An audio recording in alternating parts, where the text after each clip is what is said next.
return for the opening match of Season 4. It's the Schmaniacs versus the Wildcats as Kevin Dunk, your play-by-play right here, and the wonderful True joining me on color, backed up by the awesome Pop-Tart, are bringing you just a more fun League of Legends. We got the Wildcats, but it's not High School Musical, it's League of Legends, as both these teams so excited to play League of Legends that they're already scrapping early, as we see the level 1 just already, the Dazzle dealing big damage to T-minus. Boom, the heal invested well, the Flash as well as Flying Squirrel's fully ramped up, has the Plasma Sec, but Kujin is firing back to flash away the exhaust now. Both sides using all of their summoners other than Kujin, who still has the flash up, but I think he's losing this as he flashes forward, dodges the Dazzle, but he goes down to the Plasma Stacks, and now T-minus Boom walks up but can't get much back. Flying Squirtle doesn't get first blood, but he does kill the AD carry, meaning that Kujin will likely miss some of the minions here. First blood before the minions even reach the rift here. True, what an exciting way to start off game 1. Yeah, and you're balancing Kujin getting that first blood gold with the fact that Flying Squirrel. Oh, wait, top lane? Ghost. Oh my lord, the flash, the slice, the dice. It is so nice, as it's going to be Psycho Ghost picking up third blood, and it's the first wave has not even died yet. Chong goes down to the flash and the ignite. Yeah, and what's tragic about that, before we finish talking about bot lane, but what's tragic about that is that the Gnar was picked into the Renekton. And it's not to say that Gnar can't play well. Played in the Dazzle action. So Flying Squirrel taken low, but it's going to be T-minus Boom going down first. Kujin still only level 1, slowed up by the autos. The flash is not available. Flying Squirrel pops the bear, but I think surely they'll go down to one more. Yeah, they do finally die. Sunset Diner's trying to brawl it out in the 1v1 level 1, and they whiff the Dazzle. Sunset Diner hits level 2, but so does Kujin, and throws out the Fidget Spinner for a double kill. Oh my lord, the game is not even 5 minutes in, and there's already 6 kills. There's 2 minutes and 15 seconds, there's 6 kill. True, I don't know the math, but that is, I think, like 3 kills a minute. Yeah, I mean, like that it does even out to 3 kills a minute, as you said. The early bot lane action, oh man, mid's it's so delicate too, as you see Q-tips go down to about what 15% HP, and up here in top lane, Trunks Olmo is like, yes, Gnar, now that you're level 3, you can bully the Renekton, right? You do have those hyper procs, which can be really, really annoying to play against. It's just that at that level 1, Renekton doesn't really care about all that much that Gnar brings to the table. So, yes, the Renekton was able to come away with that early kill, but with those levels, Gnar, with those hyper procs, can just run the Renekton down if Renekton oversteps. But talking about the bot lane action, once again, we see Psycho Ghost get really aggressive one more time. I think it's totally unreasonable. It's reasonable that Sunset Diner and Flying Squirtle went to look for the kill. It's just really, really unfortunate that Kujin not only dodging away from the stun at that last critical moment, but that Gnar coming away with that first blood gold and now getting that additional kill feels really, really good.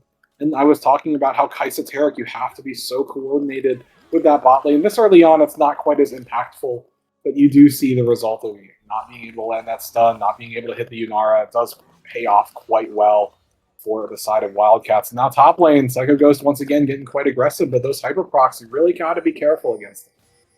Yes, Psycho Ghost on the losing end now of these trades. Boomerang hits one more stack of the hyper. Psycho Ghost just barely alive, but can't reset the lane without that teleport, opting to go for the ignite that did net them first blood, but it's netting them pretty sad existence right now. I don't know if Chung will opt for that dive, as Psycho Ghost getting that Cold Meek for some healing. Yeah, I mean, it's a pretty precarious spot for both of them, because I think Renekton has enough damage to one-shot the Gnar if he gets on top of him. Now that Ignite is back, but Gnar already took the Renekton so low, so it's really on a thin margin that both players are on, but Chung is getting quite healthy, I think, with that fleet footwork, so I think Psycho Ghost is going to have to play safer for now. Yeah, but you do see that at this point, really, Gnar is just relatively unbothered. Not only just being able to heal with that fleet footwork, but those hyper procs are just so meaningful, dealing that flat amount of magic damage plus the max amount of HP. And yeah, Psycho Ghost, this is not a good time, for you. It's not very fun, but if you are able to just survive the storm, so to speak, and once you hit level 6, you have a bit more kill pressure, provided you're playing around the rage appropriately. There in bot lane, at this point, if you are Sunset Diner, Taric can play really well into Leona specifically, but because... top lane?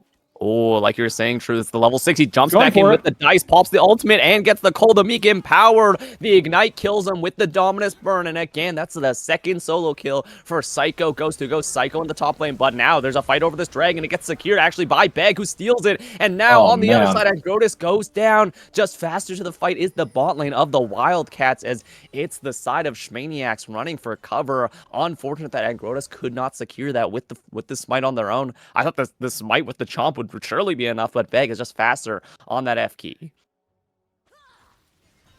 Oh, wait. Yeah, I mean, it's... in. Oh, man. Okay, Flying Squirrel takes some damage here No as the stun. Dazzle misses. The stun doesn't hit anything as Kujin gets aggressive, gets that cultivation for the damage, with the plasma stacks do get popped by the Void Seeker on T-Boom, who doesn't go Boom just yet. And now Sunset Diner and Flying Squirrel are facing a pretty big wave and a full health ultimate up Yunara. Will this be the dive here, True? I mean, it's a pretty aggressive look for a dive. Even if you have exhaust up, you have to know that barrier is available for the Kai'Sa as well as both Okay, flashes. Q-Tips is coming to bail this out. T-Boom locking them for a little bit. Dazzle does hit the Leona, but Kyujin pops the ult, hits the laser, hits it through the barrier, and gets the first kill. Rampage now, but Q-Tips tries to get the kill on Leona and can't. And now Kyujin's just walking him down with the orbs. It's the cultivation, baby, and they cultivate another one. It's a double kill over to Kyujin, who just had free time to free fire, and that means the death of the bottom lane for the side of SMAE, who are in an even worse position with a 6-kill Yunara they have to face once they get back to lane. Yeah, and that really just highlights what I've been saying, right? Taric specifically plays fine into Leona. It is a good support counter because it punishes Leona's aggression. But the problem is, unless you are stunning the Yunara specifically, Yunara will just go crazy and just be able to free hit the entire time if she doesn't get CC'd, if you don't have the gradients available. Psycho Ghost in a bit of trouble. Psycho Ghost in some danger as the Subjugate is popped. Psycho Ghost popping the ultimate, flashing over, but Chung flashes away and Grotus bonking him with that stick. Psycho Ghost, can he get to the empowered stun and the heal off fast enough? He cannot, as it's going to be the boomerang from downtown, getting the shutdown on Psycho Ghost, as Angrotus with a nice gank timer on the top side secures it, bails out his top laner, and helps him push in the wave. Hey, Renekton ain't got no TP, so Chung is happy to farm the plates here. Oh wait, no, never mind. They're going back. No, they have to push the lane out and then just push the lane forward here in mid lane. That's a little bit of burst damage, but honestly, I don't think Your Welcome is really all that bothered by what's been happening, especially with Q-Tips dying in that bottom lane. Victor's more than okay with just farming it up. Obviously, you don't get your stacks quite as fast if you aren't getting any sort of takedowns, but the free farm is always fun. Oh, Kyujin looking very aggressive. The Kraken Slayer fully completed. The Dazzle whiffs again. It's so hard to hit on this Yunara with the move speed. And now Zenith Blade into another kill. Kyujin is dominating. Now they're looking for the kill. Solar Flare gets dodged by the Killer Instinct. Kyujin's tanking, and it's going to go down for the shutdown. But on the top side, we got to switch gears as Angrotus has to flash over the wall, getting collapsed on as they have no prio from their solo lanes. Beg takes a big chunk from Q-Tip, but You're Welcome comes back with the laser, and Beg now has free roam over, I think, the bot side jungle, knowing Angrotus is so low. So on the bot side, Kyujin did get the kill again on both, but does give a big shutdown over the Kai'Sa, who is completed that Kraken Slayer as well. So both teams, playing very aggressive and losing out in the process. It's a spicy one for game one here, True. Yeah, and I feel like I'm a bit of a broken record at this point, but at the very least, you can see the recognition from Flying Squirtle as well as Sunset Diner at this point. Oh, wait, top lane. Oh, wait, yeah, Chung might be looking for the solo kill. Psycho Ghost taken very low. Doesn't have the ultimate, but slices and dices. Oh, the boulder toss takes him to single-digit HP, and they live. Not even close, baby, as You're Welcome getting run. Okay, I thought Q-Tip was going to full burst him there. It's You're Welcome. Doesn't have the items from that last back, but so far, Beg is here to cover. And yeah, T-Boom is just going for the roams now. Kyujin in a bit of just opting for that 1v1. Oh, this is not where you want to be. This might be a kill as they get the heal. Sunset Diner saves them just barely, and You're Welcome. Chunked low by the Tibbers. Q-Tips has the flash, but won't go for it as they know the Jax is here. Beg looking against this Grubs as it's the Leona roaming over. The Counter-Strike only stuns Angrotus, who pops the Subjugate on the Leona. So tanky now. Beg has to flash away. Q-Tips looks for the combo and does big damage. It finally kills Beg, but Psycho Ghost over the wall slays Angrotus, and on the other side, You're welcome. Kites him out with the Arcane Storm. It's a 2v1 on the top side as Chung has to back away. Q-Tip's taken so low. You're welcome. Can they get the kill? They whiff the laser. Oh, wait, no, it stepped back into the explosion, and Chung still in this 1v2 looking for the fight, and I don't think they can make it back to the turret as they get sliced and diced apart again by the Renekton. But on the bottom side, it was Kyujin looking for the 2v1 and forgot that Tarek can make their 80 carry invulnerable as Flying Squirtle takes them down in that 2v1, just barely surviving. Thank you, the Cosmic Radiance, baby. And that means Kyujin goes down and Flying Squirtle gets a bit of gold back, getting to farm plates and this wave. Yeah, Kyujin getting a little bit big for their britches on that 1v2. And as you said, almost got it. Just need a little bit more in order to get those last autos in to kill Flying Squirtle. But fortunately for them, they do finally land that stun, and Kyujin goes down, which frees up some pressure in that bottom lane. But talking about that fight around the grubs, which weren't taken, you know, at the end of the day, everyone just hit each other, and then they walked away. You know, the supports have to get back into the lanes. It is what it is. Oh, wait. Man. But talking about that mid lane matchup, you're welcome for able to get the punish on Q-Tips, who had burned Tibbers, burned their full burst combo on the Victor, didn't get the one shot off, and then went to collapse with the rest of the team. It ends up just not working out too well. Oh, wait, Psycho Ghost is in trouble again. And you're seeing why Gnar is being picked into the Renekton, right? Like, it's just that off of the early kills or early deaths that Chung Sat had early on, it doesn't feel quite as good just because you gave Renekton a lot of early gold. But that being said, Wildcats are in a very healthy position, right? Like, yes, your Yunara gave up her bounty, but things are still very, very healthy for you. Good unit played in. The Dazzle hits the Yunara, killer instinct out. Flying Squirtle trying to do the damage, but doesn't do anything. Kyujin flashes forward as the flash away, and now Tarek is stuck in a 1v2. Tries to get the healing, but locked up by the Zenith. But the Dazzle only hits Leona. Kyujin not blast him down with the orbs and gets a double again as Flying Squirtle look too close to the sun, and that sun is Kyujin. They're just monstrous on this Yunara, getting 9 kills now. The 2v1 sure was in the favor of the SMAE, but the Wildcats in that 2v2 are absolutely dominating, and they are getting to farm some Crystalline Overgrowth. Maybe this first bot turret as well. Kyujin does a lot of damage, but dang, yeah, like you said, Wildcats are in a very healthy, might I say, great position for this early game. Yeah, I mean, it's an exceedingly good position to find yourself in, and if you take a look at the gold, not just overall, but you do see that Wildcats are almost 6k up 12 minutes into the game. That's fantastic. The way top lane and a bit dicey, Chung has to jump away. But just to highlight what I'm referring to here, you are seeing leads, yes, for Psycho Ghost. You are seeing a decent lead as well for your Welcome, who might be in a bit of trouble. Okay, and force Sangrotus away, though. Yep, that is the Arcane Storm force, but not much more that they can get. And Psycho Ghost looking aggressive. No Mega Gnar available. If they pop the Dominus, they pop the Ignite. I don't think Chung has a way out of this. They flash. Ooh, just barely getting out in time before Psycho Ghost had that next rotation, as it's both flashes burnt for both of them. And Chung's actually staying. They might get dove here. Psycho Ghost is still about half HP. Oh, you can't be here. Yeah, they're just fried, as it's going to be another solo kill for this Renekton. Like you said, Psycho Ghost not liking the matchup, but when you have 4 extra kills and a fully completed item on your opponent, it feels pretty good there to be the Croc. Yeah, and you do see Psycho Ghost on this Renekton just waiting for that rage to be up, knowing that Gnar can't build it for something like 15 seconds afterwards. But even then, you're still at 0, so you have that window of opportunity, and you're able to just go forward pressure, especially because you have that Ignite on the Renekton. But to finish the thought I was saying earlier, Kyujin on this Yunara has 9,000 gold already, as opposed to just short of 7,000 from Flying Squirtle. Your Welcome's in a big bit of trouble, though. Yeah, SMAE's looking to turn it around for a little bit more, but now Bag going for the flash, hits double 2 stun people with the Counter-Strike, and Q-Tips flash forward for the Tibbers, but doesn't have the damage, and they go down. Bag bonks him with that rod, and Angrotus looking for the bonk back, but I don't think they can get it, as Your Welcome turns it around with that Siphon power. T-minus Boom now in enemy territory, but Kyujin is here, jumps over the wall for the damage. Dazzle doesn't hit the Yunara, but now the Cosmic Radiance pops off. Sunset Diner is still he didn't get the stun, but they're gonna go down. The stun doesn't land, like you said, True, but I don't think it much matters, as Kyujin picks up their 10th kill of this game. 26 kills at 14 minutes. Both teams just want more, and now the gold lead went from 6k to 8. It is looking even worse for the side of the SMAE. Yeah, and so much of that gold lead really is Kyujin's massive lead over Flying Squirtle at this point. Yeah, it's 2.8. It's a full ADC item that Kyujin has, and with that completed quest, like that's only going to feel worse and worse as time goes on. Uh, Oh Flying my Squirtle, lord.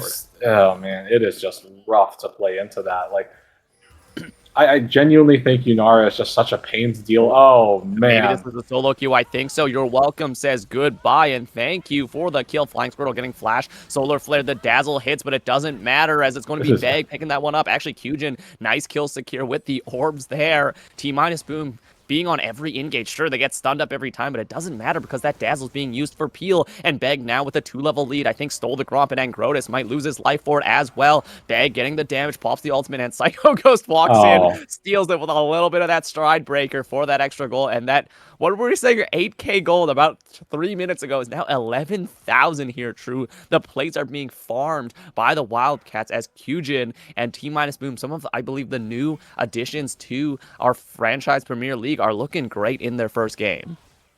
yeah. I mean, well, like this is just hard to watch at this point. I think. Oh wait, Psycho Ghost might be in trouble Psycho now. Ghost might be in some danger. Has to pop the Dominus. Chong already ulted them into the wall. Gets one more wall up. Can they get the boulder toss? They don't opt to go for. Oh, it hits it again. Psycho Ghost lives on single-digit health, and Chong now going back into mini and has to book it out of this. The wave is not fully thinned out, and they're just gonna go down. The counter-strike hits, and now Kyujin picks up another one for 12 kills on the money. 16 kills. Or sorry, 16 minutes, and now 12 kills. Kyujin's looking to get a kill per minute for themselves, much less this game.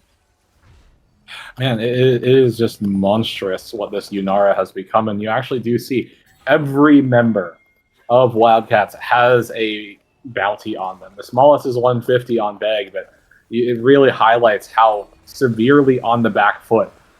Oh wait, that's Maniac's is. Beg is going in though. Walking up pretty dangerously. Angrotis Great popping pillar. that pillar. I don't think there's enough damage though. Kai'Sa's stunned up. There's a big stun from the Annie, but they just don't have no damage to kill. Dazzle hits 3, but it doesn't matter because Kyujin is here to clean up the fight. Flashes in for 2, gets the third one with the laser, and the Cosmic Radiance doesn't do a damn thing as Beg ups the bounty again as they kill Angrotis. Jungler v Jungler. Yes, you secure the dragon, but you lose 4. That is too high of a price, I think. And now tier 2 turret goes down in the mid lane. The Herald charges in for another. It's only Chung against the world, and I think the world is just too heavy for them. Psycho goes jumping forward with that stride breaker, gets the slow, gets the stun with that Call the Meek as they're going to, they're going to back off just to help secure that third turret in the mid lane. Just the warpath of the Wildcats continues, baby. That's a 15k gold lead.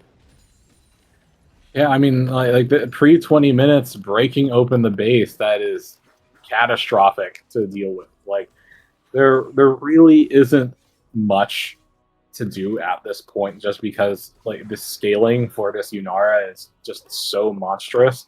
Like it's not as though Kai'Sa, you're itemizing horribly. It's just that you are so far behind. Like you see Yunara with 3 completed items in the inventory, almost 4, right? You do see that last Whisper item almost completed already. So as Kai'Sa in this situation, as Tarek in this situation, there's just nothing you can hope to do. Like, on a better day, when your team isn't... Oh, Q-Tips is in trouble. Oh, Q-Tips. I think that's just a kill. Oh, okay, flash over the wall. You're welcome. Okay, doesn't hit the laser over the wall, so thankfully Q-Tips lives with their life, but that's Annie with no flash in a team fight. That's not going to be very useful in the next coming minutes. Yeah, like what we just said is Annie thankfully survived by flashing defensively.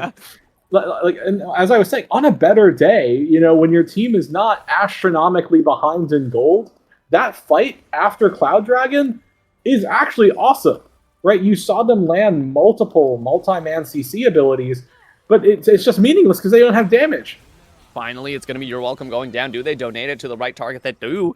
Actually, Flying Squirtle picking up a much-needed EXP on that one. No EXP share needed. That's a Pokemon reference for all of you fun folks.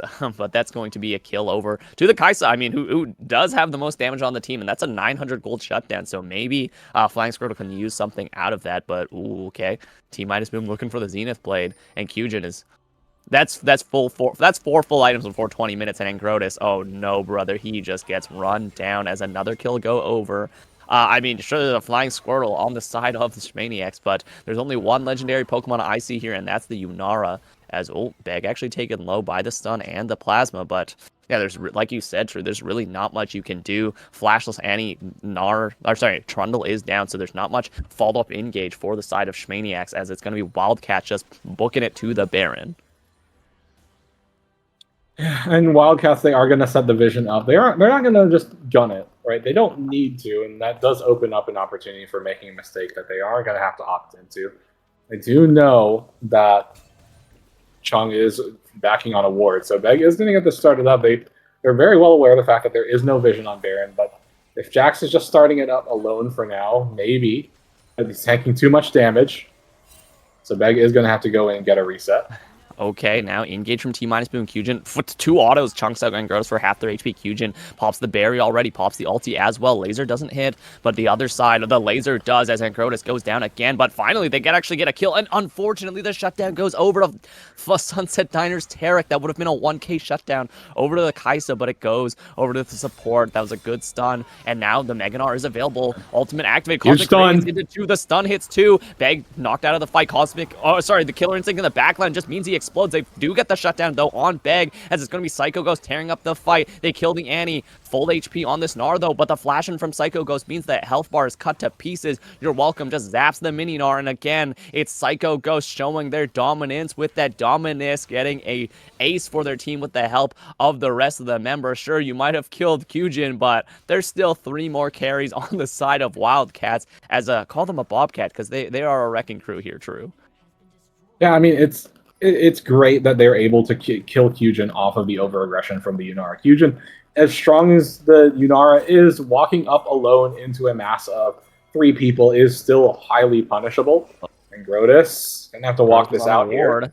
T-Boom is here. Pillar is good. Solar Flare hits dead center, though, getting the stun. And I think this is likely another dead Trundle. And Grotus trying to run. They hit the subjugate, getting a lot of armor and MR, but they're stunned up. They're CC'd up. They flash out of the zone as Psycho Ghost dashes forward. Can they get more? It is a 3v5 here, but they can't follow up. The laser almost kills Ancrotus here, and Chung is just a bit too late to the party. And that's Cloud Dragon Soul on the backside being taken by the Wildcats. That's Soul Point. Not quite Soul, because... Oh, sorry, yeah, Soul Point. Yeah. Yeah. Smaniacs were able to get that one earlier, although they lost the preceding fight afterwards. And Smaniacs, they do have to do a whole ton of work to get back into this game. Like, yes, there's still a really big shutdown available on Psycho Ghost, and a decent sized one as well on T-Spoon's Leona. And in theory, you know, if you can get that gold funneled onto your Kaisa, you're opening up the opportunities to survive and to win. It's just the problem of making sure Kaisa stays alive at this point, because in the previous fight, after Kyujin went down, things looked pretty healthy for the side of Smaniacs, but then you saw Flying Squirtle use Killer Instinct, go way deep, and then get blasted by Victor, just like Double Lift did all those years ago. And shout out TSM. and unfortunately, you know, when Kaisa's gone, the Kaisa is all of Smaniacs' damage, so they need to do pretty much everything in order to serve this Kaisa and keep her alive. Yeah, and alive, I think, is 4-0 because it's going to be Wildcats just taking down the Baron. This time, not Beg trying to solo it. So they have 4 members, and it's going to go down in a jiffy as it's 24 minutes. Okay, Kyujin likely not going to catch up to that kill a minute, but that is still 43 kills in the span of 24 minutes, which I believe is a lot. And my math doesn't check out, but that's pretty much double for the time. Yeah. And like you said, Flying Squirtle's got to be the person to do it all. I think the only really opportunity they have, to be fair, Kyujin has no defensive items, right? If you manage to find a flash anti-stun, stack up the plasma, and kill them instantly with that full stack plasma, because it is Kaisa with the Dusker Dawn, maybe that's the chance you need as Tier 2 Turk goes down. I think it was a flash forward from your welcome. No, you just with the Solar Flare. See, the Kaisa is doing damage again, but like you said, living long enough is the problem. It's not the damage. It's the fact that you and the rest of your teammates are paper, but maybe that's where the Cosmic Radiance can come in. The Sunset Diner, if they manage to hit like a 5-man ultimate, keep their team safe and just, you know, kill the carries fast enough, that's their angle. But look at the top side. It's going down pretty quickly. Flying Squirtle up pretty close, and Psycho Ghost going for the flank. Yeah, Psycho Ghost still trying to threaten with the mid push as this Renekton there, and it's really forcing Maniacs into an awkward position because no one can really reasonably answer the Renekton fast enough to still be able to join for the fight, you know, healthily. Now Psycho Ghost, as you said, on that flank. Looks like they're going to siege up this turret here. I do think Maniacs are just going to opt to give it.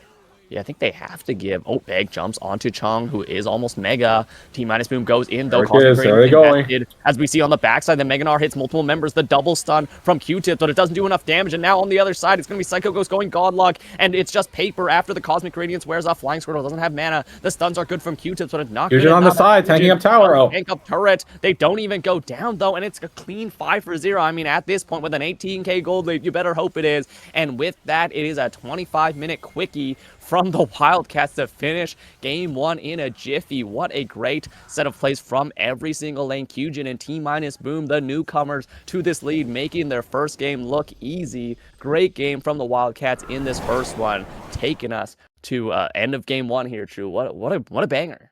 Fans of the FPL, we are back. It's Kevin Dunk and True, backed up by the lovely Pop Tart, who was on production for us tonight, taking a game 2 of the Wildcats versus the Shmaniacs. It's going. We must have hit a micro pause or something.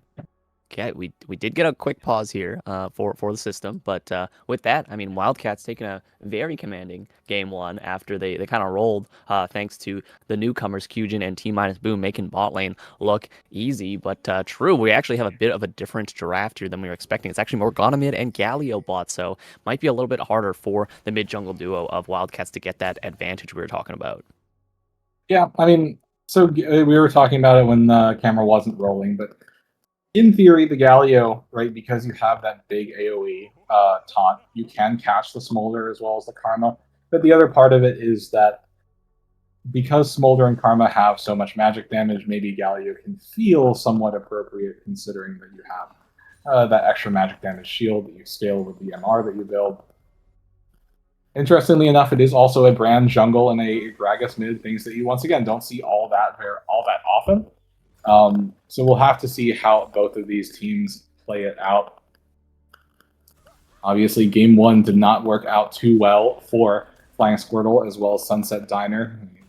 At the much worse end to Fusion and T-Boom. But this time around, not going to see those early shenanigans, as you can see that Vayne getting pressured, kind of referencing that whole bad laning that you were talking about in Champion Select for the champion, for Vayne in particular. Kujin and T-Boom do have to give up that early level 1. And talking about setups, nothing too surprising from either team. Man, you're really just reminded about how rough it is to play Vayne in lane right now. Yeah, absolutely. I think it's mostly the Karma giving the Smolder like the advantage to work, and I might have to change my prediction after this game, after seeing this bot lane, because I thought the Morgana would easily be able to trade back against the Karma Smolder and kind of threaten the Dark Binding. But the fact that Galio, it's Galio, he has to walk up for the Justice Punch. Yeah, sure, look, he gets a chunk, but he's just going to get kited out and actually take more damage on the trade outwards as Kujin takes another auto to the face.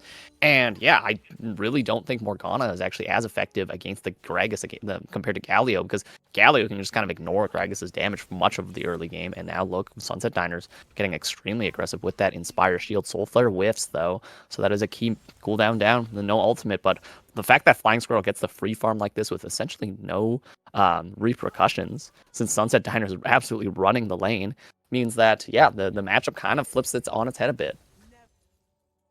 Yeah, I mean, it's wholly unfun for Vayne to be in this position. Like, as you were saying, the Karma enables the Smolder so well, either just through being able to poke the Vayne down, or just give Smolder the shield. Full taunt, but look at Kujin's HP bar, and now look at T-Boom, who's going boom. First blood goes over to the Smolder, and Kujin's just walked down by the Karma. Flash forward from Beg. Comet Spear is good. Great timer by Beg to kind of get back here as that flash away from the Achu. Beg looking for that last Comet Spear. Can they get it? I think Flying Squirtle just flashed away in time. Now Angrotus looking for the gank top. I don't think Psycho... Oh my god. It's actually a flash forward for that conflagrate into a flash away from Psycho Ghost, as Chong now getting some help to crash this wave. Good flash timing by Psycho Ghost, and I don't think Chong has enough mana to help on the redive, so I'm pretty sure Psycho Ghost will be safe with that passive. Yeah, it's rough to be Malphite in lane very early on. Like, when you have the Arcane Comet, it does feel really good because you can land it very consistently, but it does chew through your mana, and you do see him maxing Seismic Shard. When you have mana flow fully stacked, it's a lot easier to just BQ spamming, but until it's fully stacked up, it feels pretty bad, and you can't really be using it as a way to consistently harass. You pretty much want to use your seismic shard just for the mana flow stacks very early. Down there in bot lane, you're seeing Flying Squirtle just walk forward into the minion wave to make sure that stacks up and starts pushing into them because they force Kujin again. Things are much, much healthier for the side of SMAE this time around as opposed to game one. We haven't talked about mid lane too much yet, but it really just seems like it's been a farm fest. And that should be a root. That's going to be a fair chunk of damage, but the tower...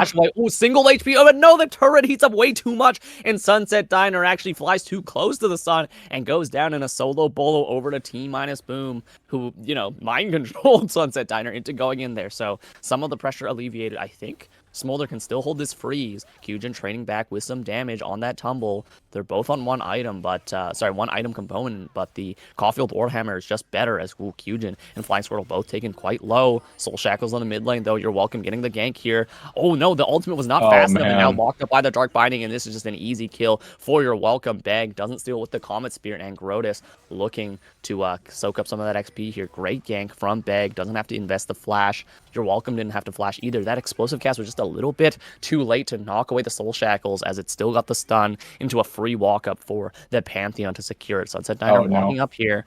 They're looking for the Vayne, but on the top side, Chung looking for the solo bolo as Psycho Ghost just barely survives. Oh, we're getting a weird kind of fast forward here, but T-Boom not getting killed on Flying Squirtle as he trades back with the Fireball, Super Scorcher Breath. Oh no, he just gets too close to the sun and gets melted. T-Boom, oh my lord, just survives from the Guardian as Sunset Diner actually flashes in, but gets condemned into the wall. Kujin picking that one up though. And the bottom side for SMAE maybe got too hypey and looking for that 2v2 lose in the 2v2 and actually lose 2-1, and Grotus does pick up that one up, so it ends up being, like I said, a 2v2 for them instead of that just a 2-for-1.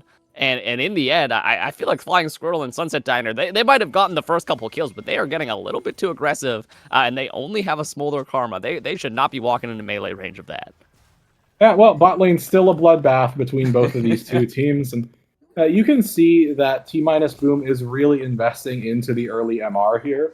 You do see a Null Magic Mantle as well. Wait, Beg looking for this, jumps onto the brand, and Grotus so squishy here, almost taking down the taunt, barely hits him, and they're gonna get it. The Winds of War is not enough, but the Comet Spirit is Beg taken so low. They don't think they have the smite. They're looking for the Zakir, but no, taken by the Dragon. The Dragon gets one kill as well, as it's going to be on the top side. Q-Tips looking for T-Boom, who is level 4 only. The 2v2 in the bot side, the stun into the wall is good. The barrier keeping Flying Squirtle alive for a little bit, but Kujin still knocks him down. Q-Tips now back, has no mana, and you're welcome firing off the autos, looking for the Dark Binding. It hits Q-Tip, but I don't think they can keep going. And like you said, True, bottom lane is a bloodbath, and they drag the rest of their team in for it. But a key thing there is that the bot prio doesn't matter because Flying Squirtle secures the Dragon with a Q, meaning they have more time for that scaling machine to activate. Yeah, I mean, I would say overall, Wildcats are happy with that series of events. I mean, like, the only not so great thing for them is Flying Squirrel kind of just being abandoned a little bit. As you saw, Sunset Diner move to back up Q-Tips, who had run out of mana, which really gave Kujin the space needed to just keep killing and keep hitting that Smolder. So everything considered, it's not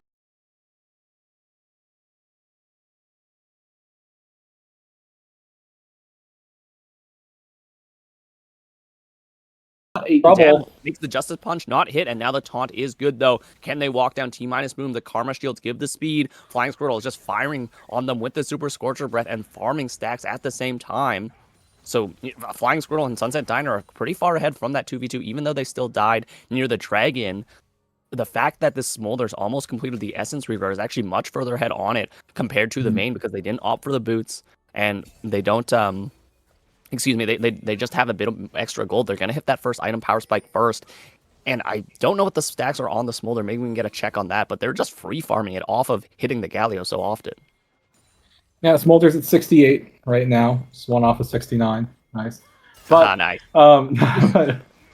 Oh, wait. Otherwise, oh, Nice Beg. here, though, but Beg jumping on Angrotis, who already pops the stun, and the flash forward from Psycho Ghost doesn't get anything, but Flying Squirtle walking to melee range again, still gets taunted, gets exhausted, and I think this is surely going to be them going down. They trade one back on T-Boom, and Kujin can't secure it. They finally do, but I think they're going to go down to Sunset Diner as they get the root. One more Soul Flare into the auto, gets the kill, and on the top side, the completely goes in the favor of the side of SMAE as Psycho Ghost and Beg both go down. Psycho Ghost invested so much to try to kill the brand, and they just could not get it, meaning the Void Grubs go over to the SMAE, a much needed win for their top side.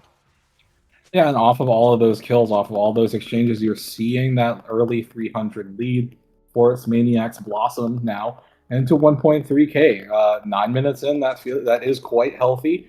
As you were saying, the Smolder is ahead on gold, but taking a look elsewhere, you're also seeing that the brand is ahead with almost 600 gold over Bag's Pantheon. And then in the mid lane, you're still seeing things a bit more. Bias towards Your Welcome, who's kind of been farming up a Storm, but also has those 2 kills on the Morgana.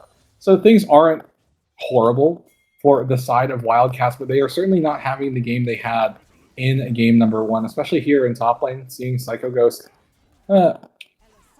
not really having that same early lead against Chung as they had in game number 1. That Malphite is only going to get tankier and harder to kill for the Garen, so I think relatively happy with how things are going. You're seeing that Malphite just smack the Garen as much as possible. It's still a fairly notable farm deficit at the moment. The waves just keeps getting shut down.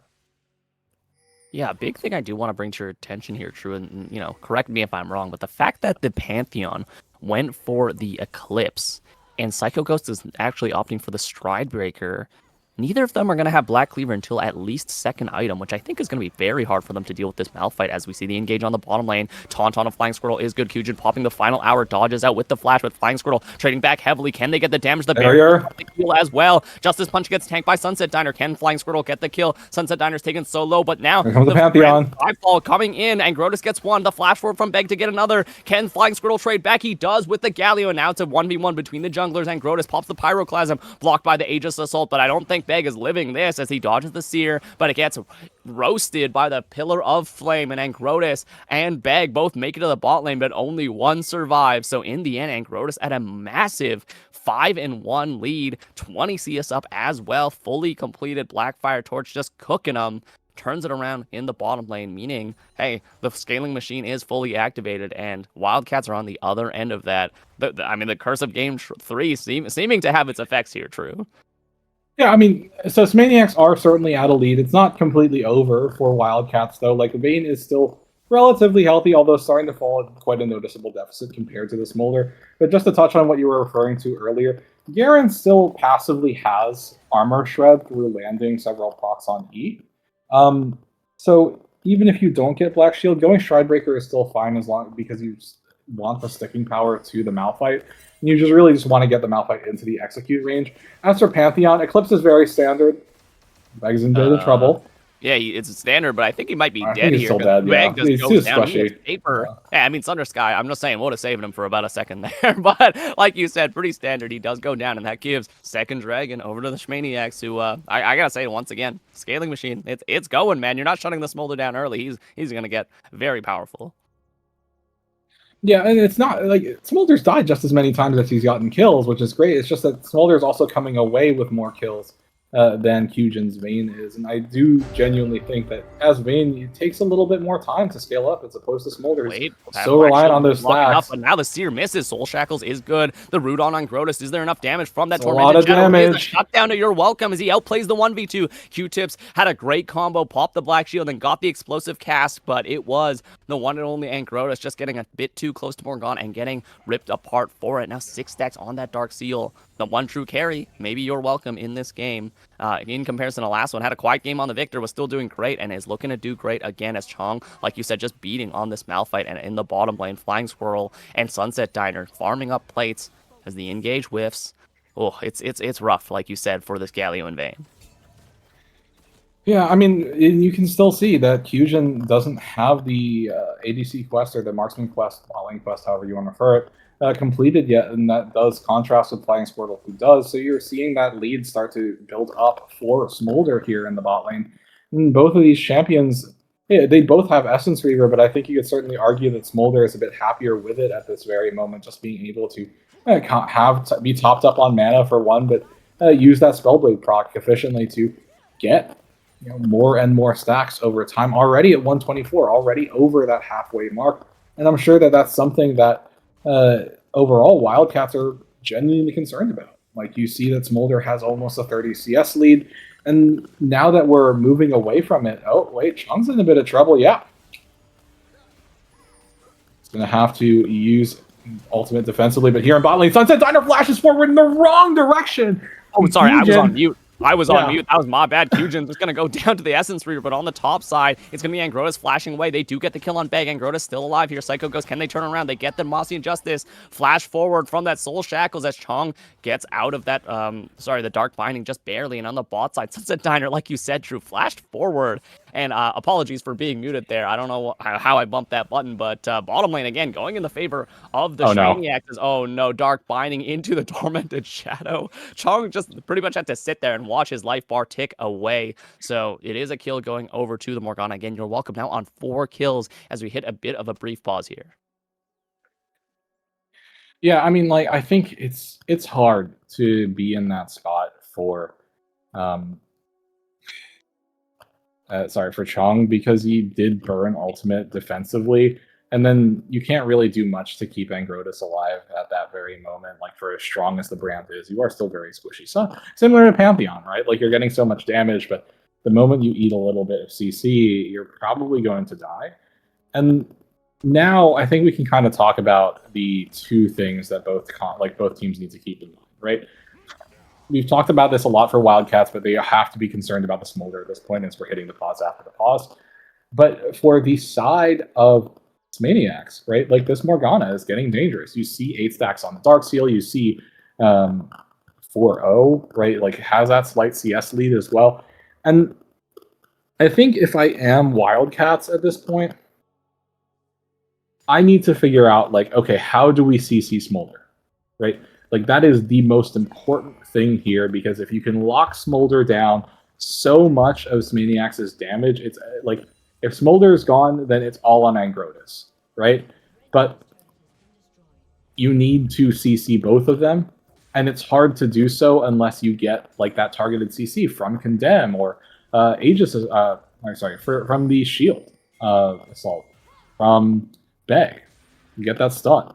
And obviously, if your Welcome can get a Rogue Binding onto Smolder, that's great too, but that one's also a bit hard to pull off.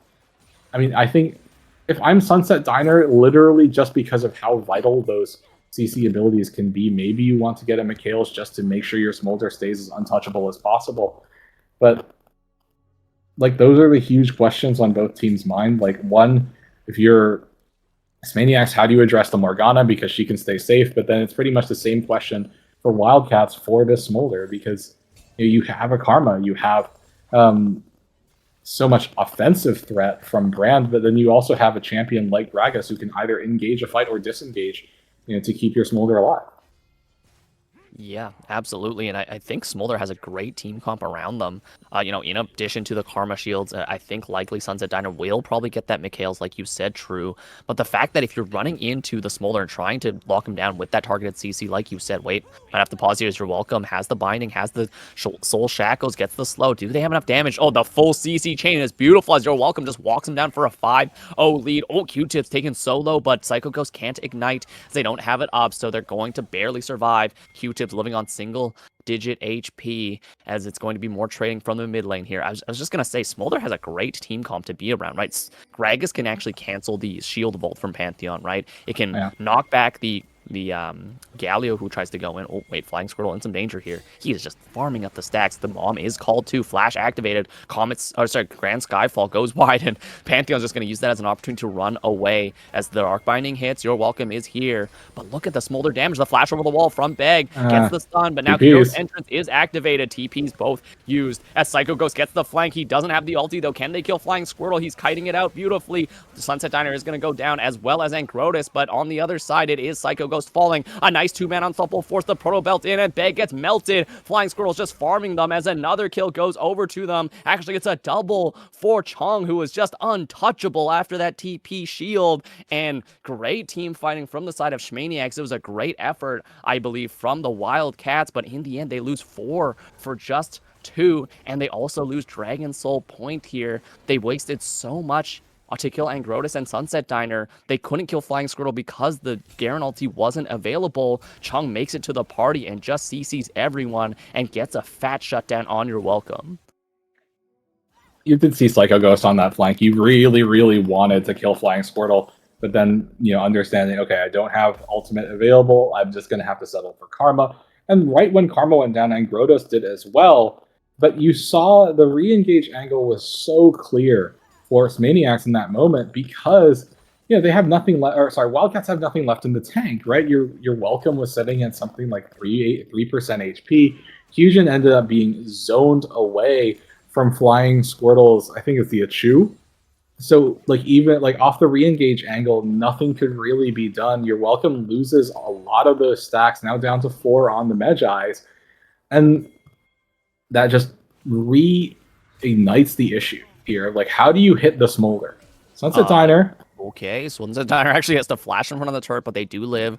Soul Shackles is invested, so that's a team fight tool down for both of these players. Sunset Squirtle Sunset Squirtle. That's the duo we should call them, Sunset Squirtle. But the Smolder walking up and actually getting stunned by Beg. Can T-Boom get in range for the Justice Punch? He hits it, but he has no follow-up, and it's going to pop the Idol Durant, but it's kited out beautifully by Flying Squirtle, who's just firing on them. T-Boom now taking about half HP. Pyroclasm invested as the Justice Punch actually brings T-Boom closer to their team. Flying Squirtle looking for the kill. Can they get it? I don't think they can. Oh, just barely. But over the wall, there's not enough damage from the Pantheon, and look at the frying that this Flying Squirrel is doing.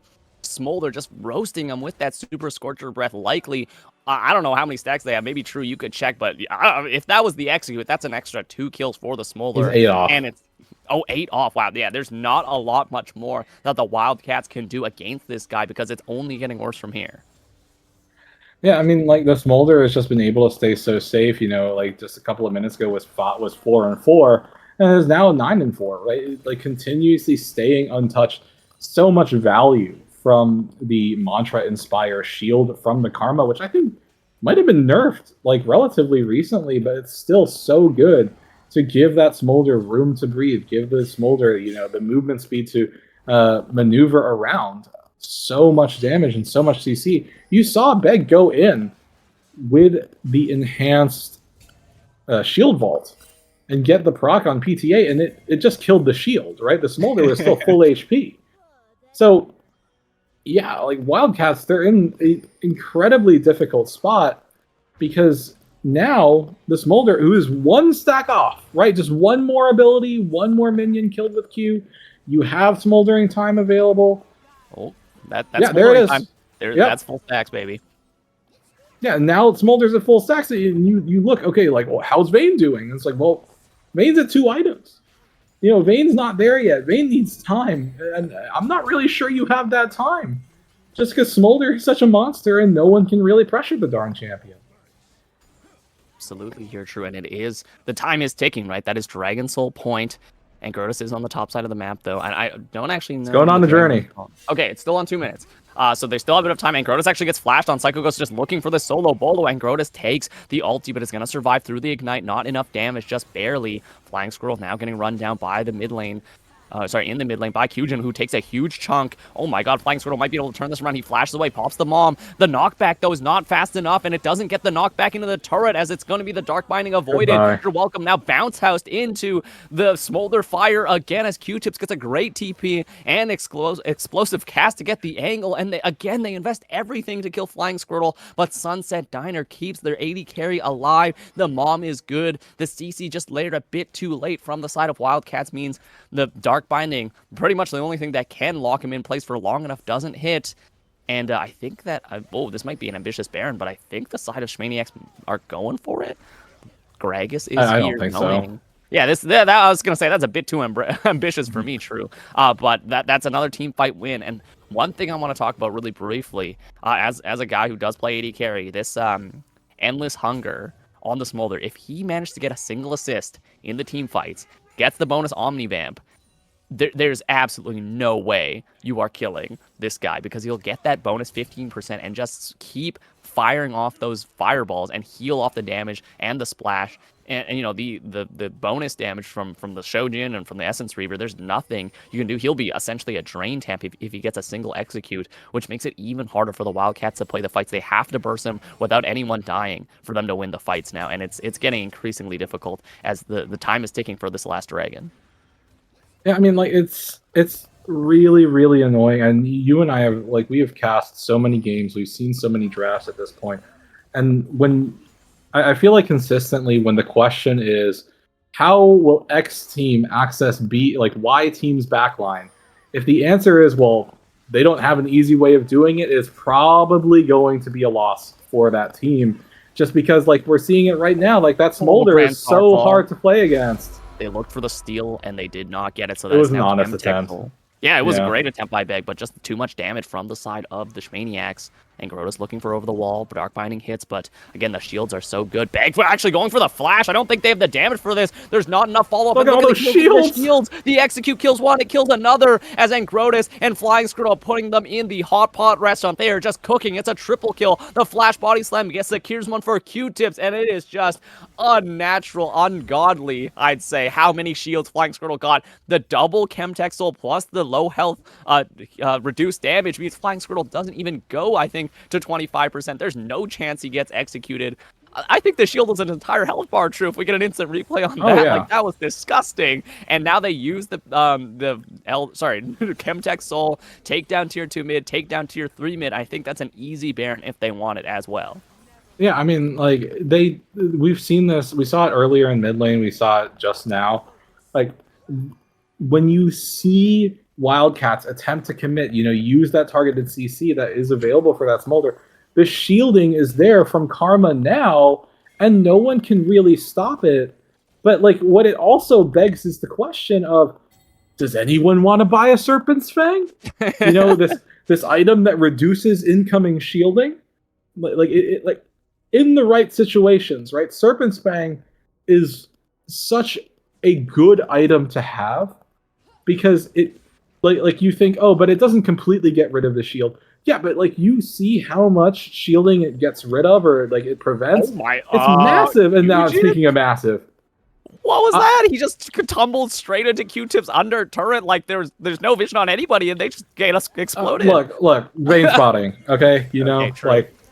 I mean, talk about vein spotting. We got Pantheon spotting here as Beg tries to clear vision without any teammates, and they're just going to get cooked again. Flying Squirtle playing the Korean barbecue build just cooks them, and they're just going to go straight for this Baron. I mean, the gold lead in game 1 was huge, but I think Shmaniacs want some revenge and are looking to make the gold lead even bigger in this game 2. 16 kills now in Flying Squirtle. It's been a tale of 280 carries in this series so far, True. 16 kills this game, 17 kills the other. It's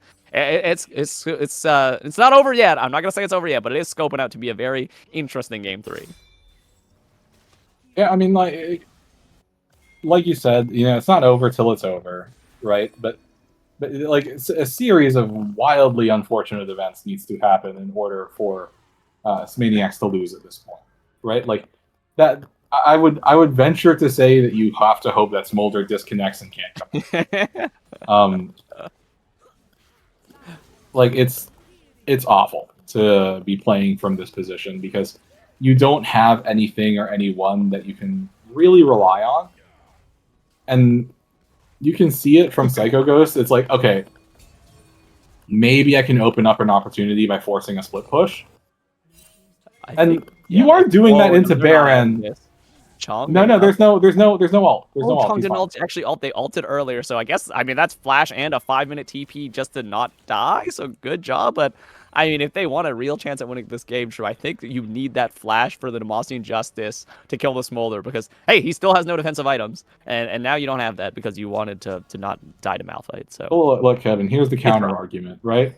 Yeah. He's had flash so many times the past 20 minutes, and Smolder still hasn't died since then. That is true. That is a very fair point. Like, Psycho Ghost is out here, and he's trying. Okay. I do commend it. I do commend it. That is Yeah. gold for the Garen. Maybe that's enough Yeah. damage to kill. Oh my lord. Psycho goes to takes an that was what, like a single Q and a single Oh, no. action. Now Oh, Q-tip no. under Q-Jin. Flying Run. Squirrel gets one auto and Oh my no execute God. available. But Sunset Diner looking for it. Yeah, it's rough. I mean, like the range disadvantage is massive as Q-Tip's looking for Beg, who did, try to do Goodbye. something, and then they're getting cooked. As I mean, Aegis Assault is good for a little bit, but Q-Tip's just gonna secure it with that slam of the barrel. Chong's just completely outscaled the Garen at this point, and it's looking like SMAE want to end the game here. Yeah, I mean, like this has got to be it, right? Like they have Baron buff, they're pushing in. There's no one who can pressure the Smolder. So I do think, we are going to see the infamous FPL Game 3. Okay, Groto's got a little bit they're too going. big They're for trying. But I mean, Flying Squirrel's still alive. Exhaust gets nothing. Psycho goes, hey, he doesn't have flash, can't get in there. Okay, Flame aside, there was really nothing he could do. Unstoppable Force doesn't hit much other than Kyujin, who's already, being evaporated. It's a triple kill for Flying Squirrel, and there we go. The curse of the casters continues. The strongest curse of today versus something of history. It's gonna be taking us to Game 3, baby, as it's a bottom lane diff once again. SMAE in Game 2, Wildcats in Game 1. Both these 80 carries are looking pun intended, fire for this first match in the series opener. Sorry, season and series opener here, True. Yeah, I think in Game 3, both sides are going to want to put a lot more tension in that bot side. Season 4 opener, it always goes to 3 games when it's me and True, baby, as we take you to the final game of tonight between Wildcats and the SMAE, as both teams hit hard. It was a stomp in both games for one side or another, and they're looking fire in this third one, as we're already seeing. Like you said, the bot sides are where the teams want to play around, I'm sure, because, yeah, it was a bot diff in both games, True, and that is really what led both teams to their wins. Interesting to see if they're playing around it again.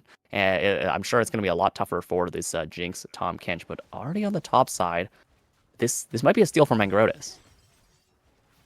Yeah, I mean, if you do take a Mumu's blue buff, it hurts him real bad, so I think Angrotis making the call to do so, and also just having the vision that Beg is starting Wolves. You have that very ample opportunity to get going. I think you are going to have to get going pretty soon, though. Although maybe Beg, you see the pathing. He's just going to go straight away, like straight to his Raptors, not really worrying all too much. This is also where my knowledge of bot lane doesn't really play a factor in, and maybe Angrotis was seen. I wasn't fully tracking it because I was looking more at bot lane earlier, but.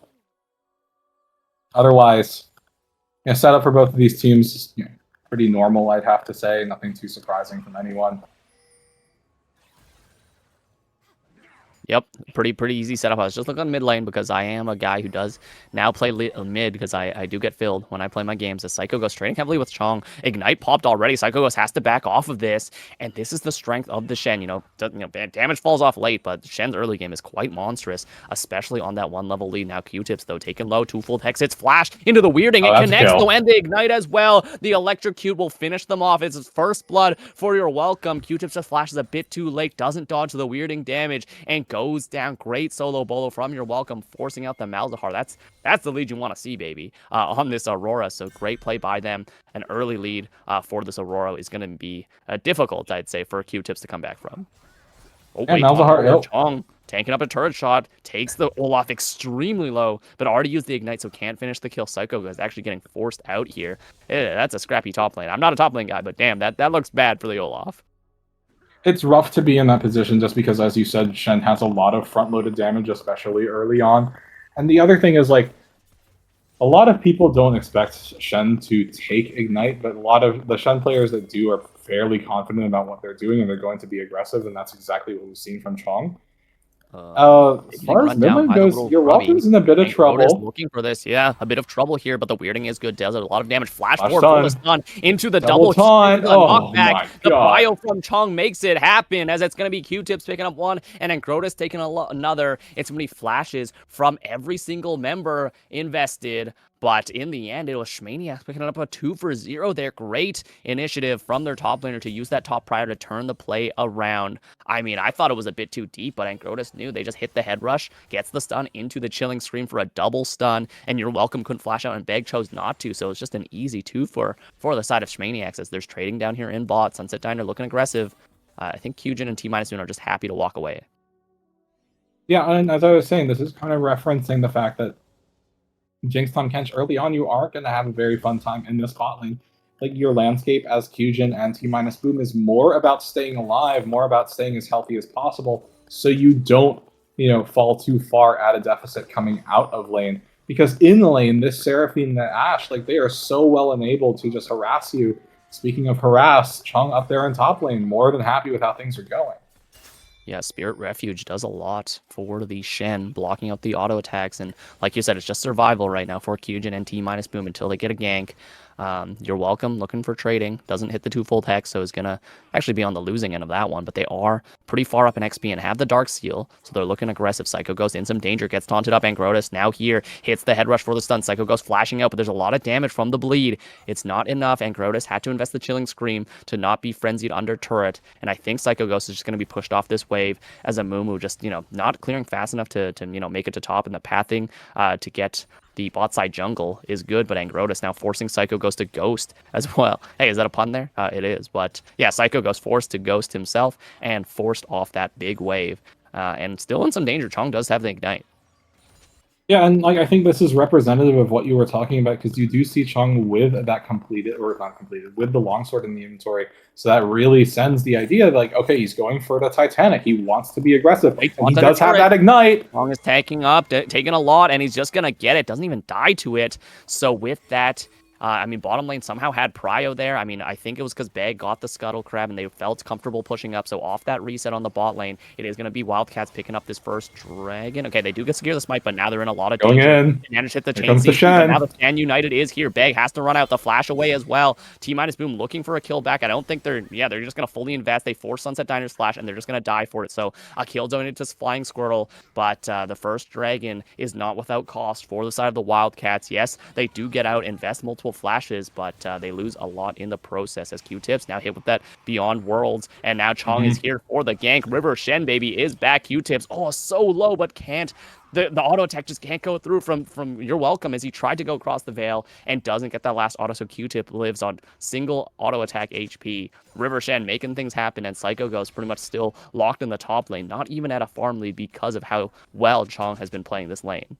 Yeah, and this is what I was saying is so devastating. This is exactly what what SMAE wanted for themselves, right? They need that Shen to get ahead. They need to make sure Olaf starts falling behind, because now that Shen being so aggressive, working on that Titanic Hydra, already has the Tiamat, but hit level 6 first, able to just go down towards bottom lane or go down towards the dragon fight with that stand united. And the other thing that I was referring to is that, yeah, Jinx, Tahm Kench, they're not glorious in terms of their damage, really. Like, even when you factor the Amumu in, they really couldn't pressure. They couldn't finalize the kill on Sunset Diner.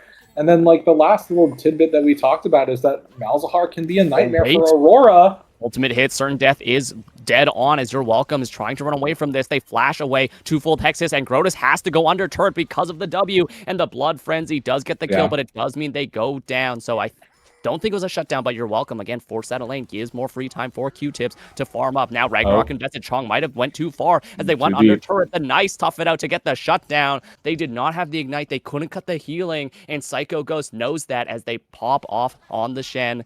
Great turnaround kill. I think it was a bit too aggressive from Chung without the ignite and going under turret, so that actually might be a chance for the Olaf to get back in this game, being able to push. Oh, okay, not going to push the wave, but solo kill is great for the shutdown as well.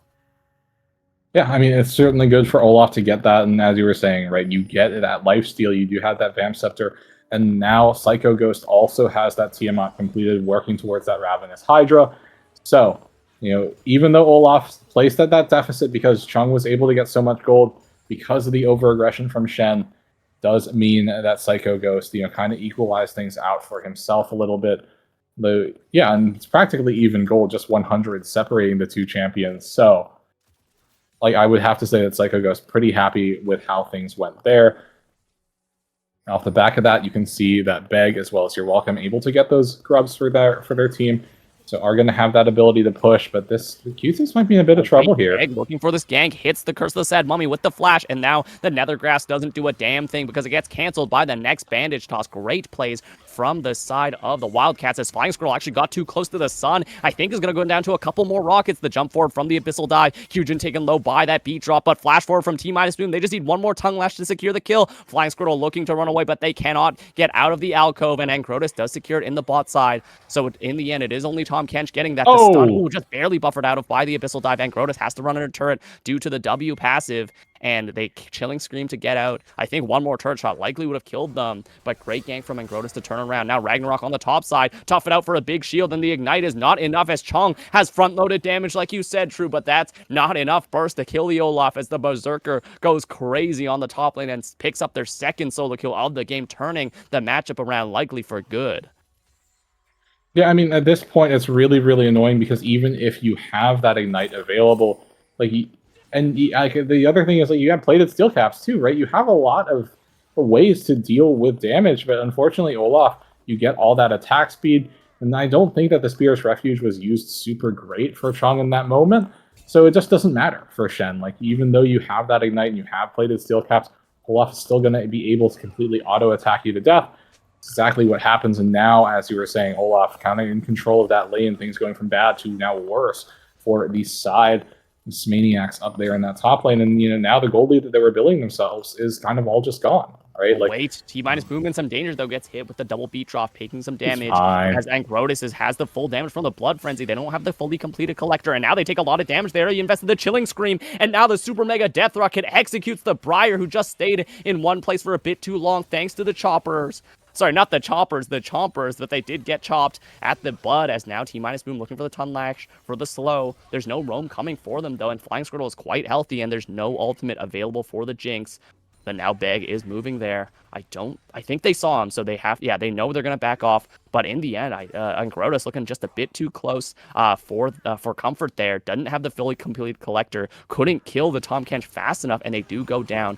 Wait, no. What? No, oh my god, Q-tips, they canceled it, called it a casual moment, but now on the bot side, maybe T-Boom in some danger. Flying Squirtle choosing not to invest the ulti, the zap whiffs, now investing the Enchanted Crystal Arrow for the chase down. T-Boom is taken low, doesn't get the Grey Health fast enough, and on the other side, Angrotus invading with the help of the Shen. You're welcome here for backup. No Chunks out the Shen. Is there enough damage? That's a huge chunk from the Electrocute, and the third proc of the Spirit Abjuration gets the kill, but on the other side, it's the Encore singing the Seraphine Siren Song, sending You're Welcome to their death, and ultimately it is a bailout from Chung, but they still go down, giving more Olaf free time in this top side.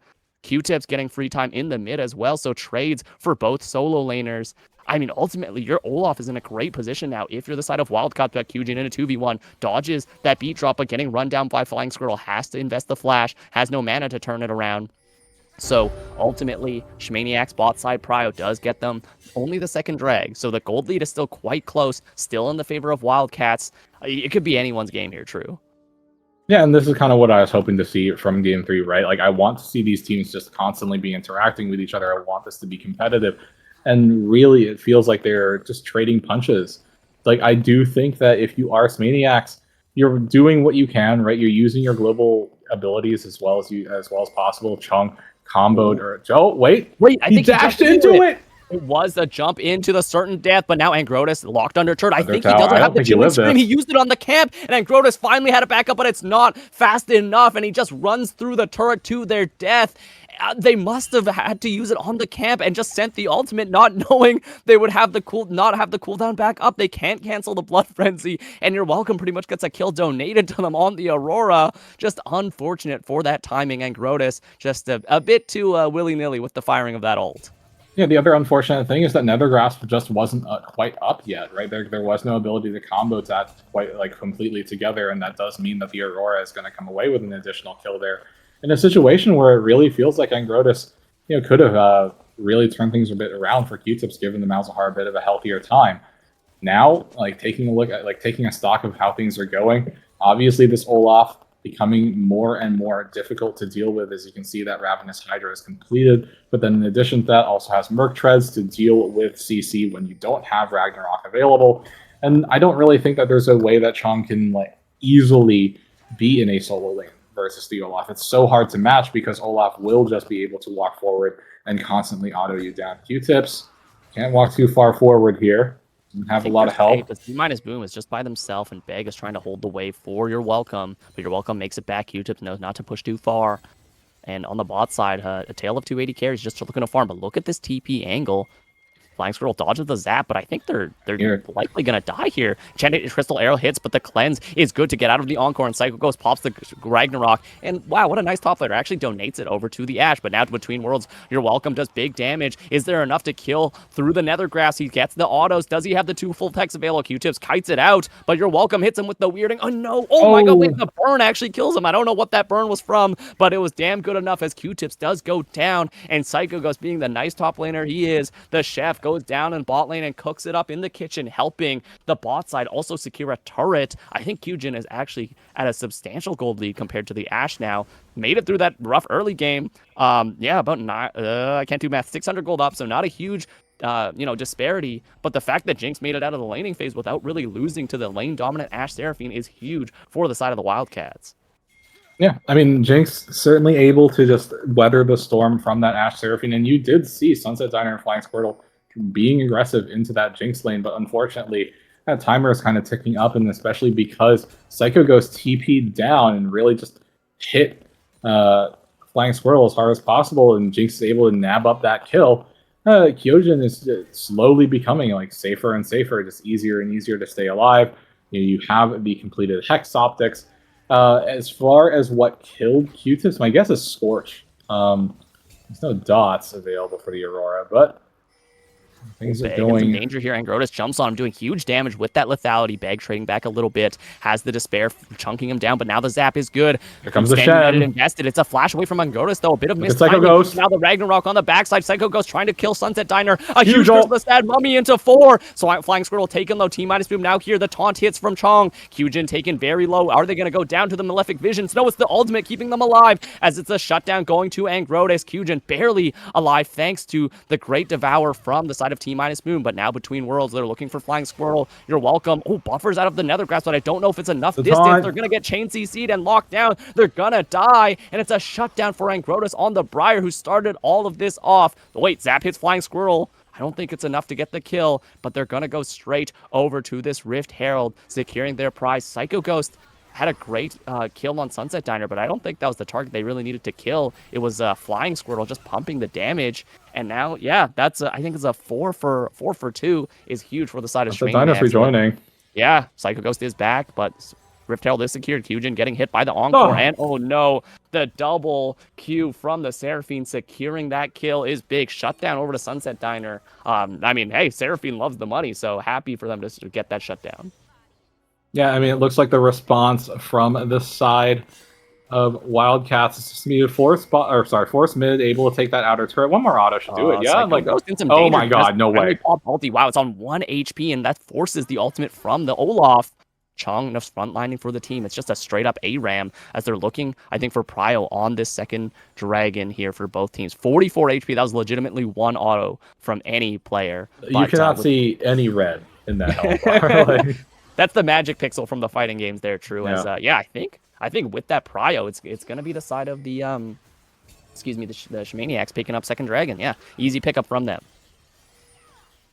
Yeah, and they're really just able to get the neutrals. They're able to keep their tower alive. Unfortunately, no one's really able to address the Olaf. Oh, he actually gets a flash Nethergrass to get the stun, and yeah, Kyujin is gonna die for this turn. Oh, flash away at the at the tail end of that maybe wasn't the best choice. They still had the Malefic Visions and the burn from the Blackfire chunking on them, so a bit of a missed flash, I think. But yeah, I mean they secure secure mid turret, but at what cost?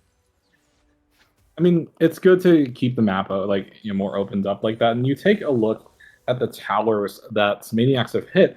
All of the outer turrets are relatively healthy. Top lane 2 plates left, mid lane 2 plates left, bot lane 3, over 2.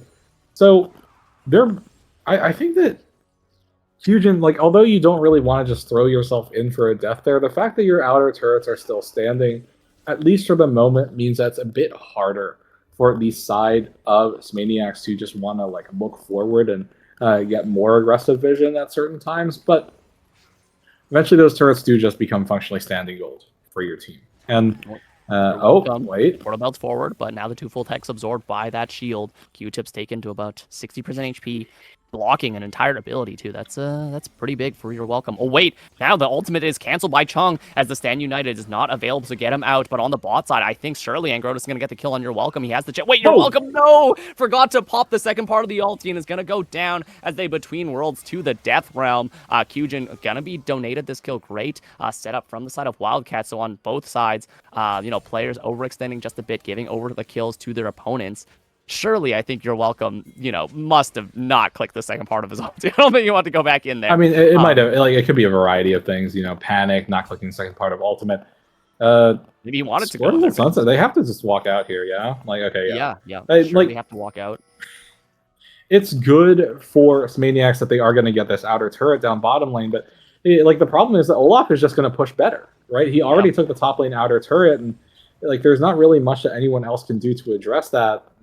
Chung is coming up right now to start defending the inhibitor tower, but this feels really, really bad for the side of Maniacs because Olaf, not only are you a team fighting problem when you show up, but now you're also a split pushing issue that no one really has a sufficient answer to. And yeah, that doesn't really matter. You used Enchanted Crystal Arrow. It's great to take the Olaf R down, but it's up in 75 seconds, and that gives you a pretty small window of usability. Absolutely. I mean, the one thing I do want to comment on, I probably harp on again about builds too often, but the fact that Beg is building magic damage, more damage when his team is already full damage is a bit concerning to me. You're just there to set up your carries, but going for the Leandres is definitely a choice. So I think that Leandres is actually kind of standard on the Moo jungle now. Oh, is it? Okay. Well, I just thought having a Bramble Vest against something like a Briar and an Ashe would be fantastic. But you know what? Hey, if he wins the game, there's egg on my face. But it's still really close margins here. True, it's about barely a 1K gold lead for the side of the Wildcats. But looking at their team comp, they have a scaling Jinx, which is that is the time bomb in this game compared to the other ones. And we've seen Kyujin pop off before on the Yunara in game 1, and now that's a 2-item Olaf. Hit the ultimate and run him down. That is the power fantasy of the character, and there's so many champions that he would like to run it down on, because now on 2 items, experimental Hexplate is massive, right? You have the ultimate pretty much for every fight, getting the steroid to just this is the longest play for Baron that I've ever seen. Yeah, I thought they were just doing this they have absolutely the thing is that Wildcats are just doing this. They're just doing it. Okay, egg on my face. Maniacs having no idea. Really Leandres is really good here, True, because they're managing to get this, and I think this is just an uncontested Baron, and now I'm sure Maniacs are like, what the heck just happened, as it snuck right under their faces. They had zero vision. It was a Moo Tom Kench and just a little bit of Kyujin's Jinx damage to secure it. Oh, wow. Certain death kited out by Psycho Ghost and Kyujin is good. Now it's up to see how they can use that Baron to make a power play, because right now, Baron barely gives you 1,000 gold after killing it. They have to really do something with the buff. Yeah, so just to highlight why Leandres is so standard. Oh wait, now Angrotus is about to die. Angrotus, I think, is likely going to die here. Psycho Ghost popping the ultimate. Can't get CC. The smite doesn't slow, and Angrotus goes down. They face check, and they go down for it on a rampage now. Chong gets a huge shadow dash over the wall, but the follow-up bandage toss is good. The TP Nether Grasp is good, but it doesn't do enough to kill Bag. And now not where you want to be. Exhausted. Your welcome is here for the damage, and look at the damage from Kyujin as well. The encore is just a bit too late. That's the final song maybe for the side of Shmaniacs, as Sunset Diner gets chunked out by the weirding, slowed up by the zap and the tongue lash, and that's just a clean 4-for-0 for the side of Wildcats, as Angrotus thought he had a 1v1, maybe thinks he can escape the 1v2, but gets run down in the 1v3, and the TP from Q-Tips just in the face of the Olaf Amumu, and Aurora means everything hits him, and they go down before Sunset Diner and Flying Squirrel can even make it to the fight, and call it a caster curse for one, and maybe a caster blessing for the other, because I said they had to really do something with this Baron to make a power play, and this game has just blown wide open now. A 6K gold lead for the side of Wildcats here, True. That's a fatty. Yeah, it's very, very healthy. Wait, Certain Briar death Ultimate hits. landed. Kyujin getting hit, and now the And standing the ready Shen as before well. Kyujin dies before T-Boom gets the Devour, actually. This might be the turnaround. Psycho Ghost doesn't have... Oh, finally pops the Ragnarok, but I don't think he can 1v5 this. He tries to take Angrotus down with him and actually does, meaning Beg escapes with the flash, but it is a huge shutdown on Flying Squirtle. Yes, you get the kills on the Ashe and the Olaf, but there's not many objectives that you can actually take here because the Dragon and... Ooh, the Dragon and the Baron are down. I almost swallowed my own tongue there watching Flying Squirrel take that burst. That is the Aurora damage we're talking about at 2.5 items. Oh, wait, you're welcome. Yeah, absolutely. Actually might get run down. Nope, Chong is choosing to back off. Q-Tips has the ultimate, but not going to invest it here. Oh, There's the arrow. Arrow is good. T-minus boom, though. Great Nethergrass. Means that your welcome's not in any danger of dying. Doesn't have to invest the flash. Not that they had it, really, either, so... Yeah, still the Tom Kench, not saving the Jinx means they get to save the Aurora here. True, it's still pretty tense. Gold lead cut down to about 5, but Shmaniac's in a much worse position than before. Yeah, I mean, like, Shmaniacs are certainly on the back foot, right? Their base has been broken open, but they did find an aggressive fight for themselves. They were able to kill the Jinx, and able to make sure that Tom Kench couldn't get the Devour on Jinx to stay alive. They did save your welcome with it, though. That's the silver lining, so to speak, but... yeah, like it's certainly the game is still certainly playable for the side of Shmaniacs, but you have to navigate things so delicately. And the problem, what happened in bot lane is it was less a 4 for 0 and more a 1 for 0, followed by a 1 for 0, followed by a 1 for 0. And what I mean by that is like everyone just walked in. I mean, like I understand Q-Tips, you can't do anything about that at a certain point because like you TP'd and like there's nothing you can do. But Flying Squirrel will just like walk forward as well. There's not like. And at the end of the day, when your entire team goes in one by one, and you're just gonna die. You just can't do anything with it. To completely solidify why, oh my goodness! Every single time I try to talk about this, Oh, not going well. Oh, she landed it! The ultimate on the Jinx. They land the 3-pointer. Kyujin actually has to cleanse and flash away. Angrotus, though, running them down with the Blood Frenzy. There's a stun with the head rush, and that's an execute with the the W2 on the Blood Frenzy. Kyujin is just a magnet for these. I mean, you flash afterwards, it doesn't much matter, but now, can they turn around the fight Angrotus? Oh, okay, I thought T-minus Boom was going for it, but I think they're just getting out. Angrotus walking back in, though. There's an Ashe doing a lot of damage as they just melts T-minus Boom. And it's just Beg now, as Psycho Ghost choosing to back, finally. You're welcome, finally choosing to back, and that's a 2 for 0 off the back of Angrotus' Briar, just having the great angle. I mean, T-minus Boom just did not expect the damage there, I think, there, True, and just gets absolutely eviscerated by the Ashe on 3 items. Didn't expect the burst, for sure, but, like, the other problem is, and, like, we were talking about this while we were in Champ Select, right? When you get to late game, your job as Tom Kench is not to pressure the enemy. It is to save your carry. Like, there are so many things that are going to kill your carry. Certain Death from Briar, Nethergrass from Malzahar, Enchanted Crystal Arrow from Ashe. You need to be around your carries to keep them alive, and both of the times that Kyujin has died for the previous 2 deaths has been the result of the fact that T-minus Boom is not in the area, and the entirety of Smaniacs are like, this is an opportunity to punish. Like, you need to be there, like, to keep your carry alive. Like, Jinx needs to be able to free hit, and Jinx can't free hit if Jinx gets CC'd and bursted to death.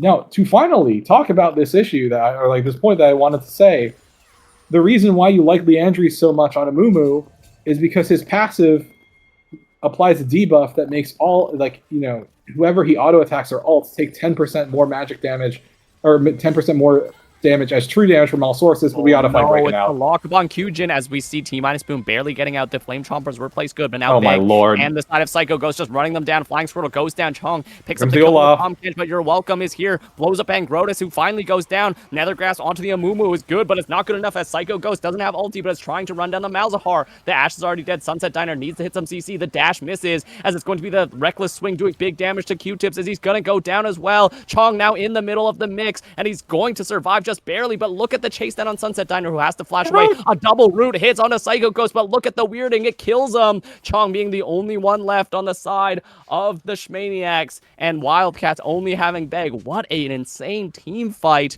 Kyujin died instantly on that, and it was still Shmaniacs barely turning that around to make it even. So superhero plays from both sides, and ultimately it's getting closer than ever before. Yeah, I mean, like that route at the very end coming through from Sunset Diner really just serving as the tool to equalize a fight that was going so poorly, on the back end of it. It started so well for Smaniacs, as you said, getting Kyujin was annihilating that Jinx. They're able to wrap up they're able to wrap up the Tom Kench too. But that Olaf Psycho Ghost just flies in. No one can address the auto attacks. No one can address the CC, the damage and the denial of CC. That ultimately, Olaf just becomes such a monster, but the root coming through the very last bit there, able to turn it around and get the kill on your welcome. Finally gets dodged by the Jinx, and Q-Tips is here looking for the damage. Can they kill this fast enough?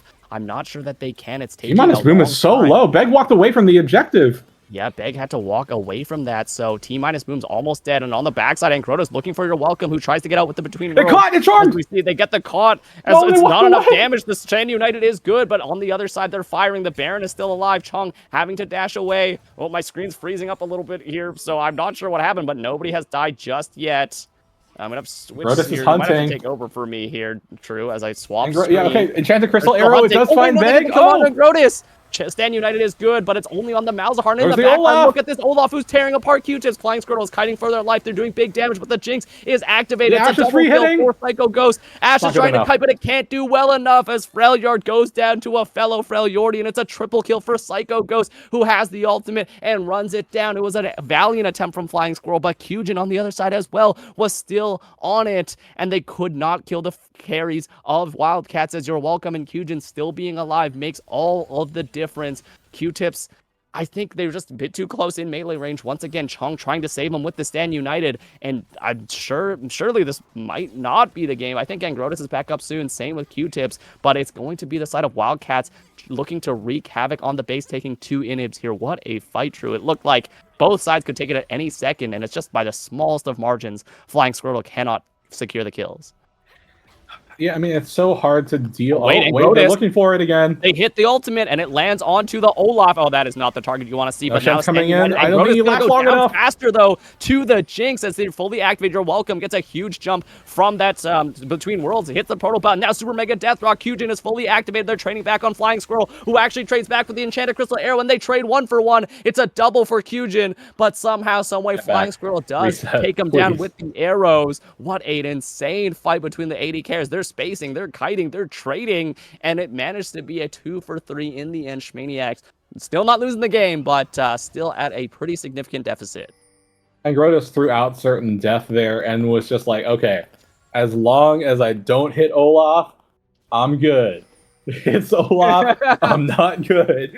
It's like truly, there is nothing that anyone can do to address how terrifying Psycho Ghost is to Smaniacs' composition, right? Like, no one's able to.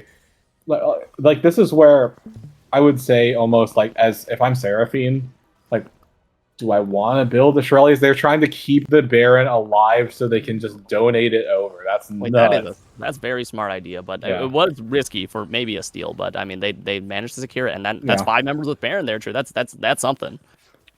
Yeah, I mean, it's way important to get that done, and like if I'm Seraphine here, I genuinely think like I do kind of need a Shirelles just to give that burst of movement speed to help my team kite away from the Olaf, to give them that maneuverability. Because like what's just consistently happening here in these fights is that Smaniacs actually has the capability to win up until the moment Olaf shows up, presses R, and then the entirety of Smaniacs panic. Hey, between worlds, your welcome doesn't hit him now, and Grotus jumps on him with the stun. Flash out of the encore. No, your welcome once again goes to the wrong side of the between worlds. Olaf. Ultimate from the Psycho Ghost Olaf, and he's rundowns of this. The Briar who just goes down. A 3-man knock him into the Rockets, into this Curse the Sad Mummy. Yes, Q-Tips turns around for the shutdown, but it doesn't much matter as Kyujin's fully unleashed, fully activated on this Jinx's Arcane, baby, as the 3-man knock up into the 3-man Curse the Sad Mummy from T-Boom makes him go boom. Beg makes him beg for it, and in the end, Wildcats, some back and forth, some fighting, some scrapping from the Schmaniacs to make it look close, but ultimately, it is going to be the Wildcats taking Game 3 to win their first match, and the first match of Franchise Premier League Season 4, baby. That's the finale of this stream.